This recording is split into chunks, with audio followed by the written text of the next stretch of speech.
Hello mga meses! Una ko na nga palang nilagay dyan yung hot cake mix mga meses ko. Tansya lang ang gawa ko dito mga meses ha. Wala talagang sukat tong mga to. Nung nakaraan pa nga si Ate Zoe nyo nga nagsasabi nga siya ng gusto niya ng chocolate pancake. Kaya ito mga meses ko, gagawa natin ngayon si Ate Zoe ng chocolate pancake with chocolate syrup. Nung natansya ko na nga mga meses ko kung ilan ba yung hot cake mix ang ilalagay ko, ang sumunod na nga natin ilalagay dyan ay yung itlog. Kung gagawa kayo ng ganito mga meses ko, ay isang itlog ay okay na. Kasi sa kalahating kilo nito ay kailangan ay 2 itlog lang. Siyempre mga meses ko, lalagyan din natin siya ng Alaska Evap. Hindi kasi talaga ako naglalagay talaga ng tubig talaga mga meses. Itong gatas na yung pinakatubig niya. Nga pala mga meses ko, hindi ko pala nailahat tong gatas na to kasi nga sobrang dami rin. Baka mamaya mga meses ko, chocolate pancake yung hinihingi ni Ate Zoe nyo maging lugaw na.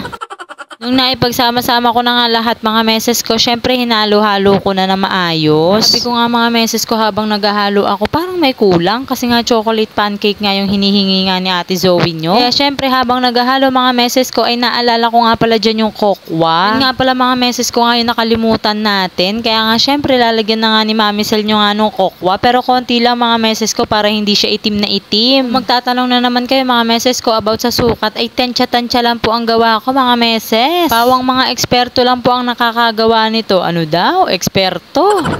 Kung tawagin ba sa English mga meses ko expert. Expert ba? Expert.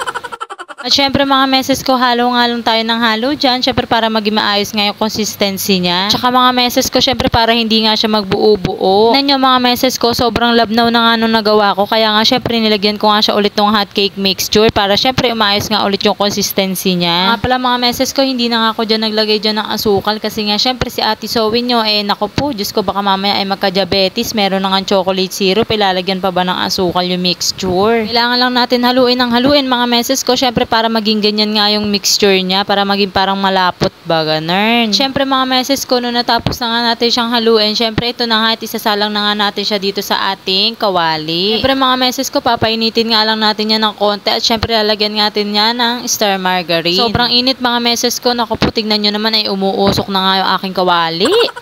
Tapos nga niya mga meses ko, syempre ito na nga, lalagyan na nga natin siya ng mixture na ating ginawa. Pakutsa-kutsara ang ginawa ko dyan mga meses ko. Syempre baka mamaya kasi hindi maging bilog at saka syempre baka kasi sumobra din ng laki. Pag parang pumuputok-putok na yung ibabaw mga meses ko, nagkakaroon na ng parang bilog-bilog mga meses ko, ay syempre pwede mo na yung baliktarin kasi nga luto na nga yung kabila niyan. Hindi siya masyadong kulay na chocolate na mga meses. Parang regular lang siya na pancake kasi nga ayoko nga kasi yung itim na itim katulad yung nakaraan na nagawa ko ng chocolate waffle. Ayan na mga meses ko, nakaluto na nga tayo ng isa dyan. At syempre mga meses ko, ito na nga, magluluto na nga ulit tayo for the second time. Syempre mga meses ko, ganun lang ulit ang procedure niyan. Ko nga pala binibilan at saka ginagawa ng mga anak ko ng mga ganito pagka ganitong senaryo na gusto nila ng mga ganitong mga pagkain. Naintindihan ba kayo mga meses ko? Parang wala kasi puro na lang ganito yung sinasabi ko.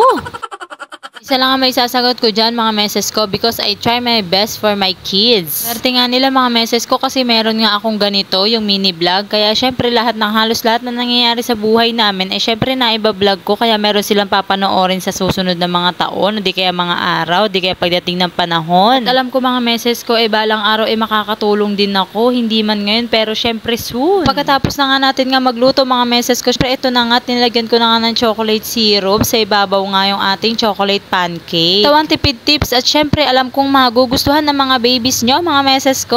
Pwede din to pambaon sa school mga meses ko. O diba, napakasarap. Napakaraming nakain nga dyan nga ni Ate Zoe nyo. O siya, alam nyo na. See you in my next vlog. Bye!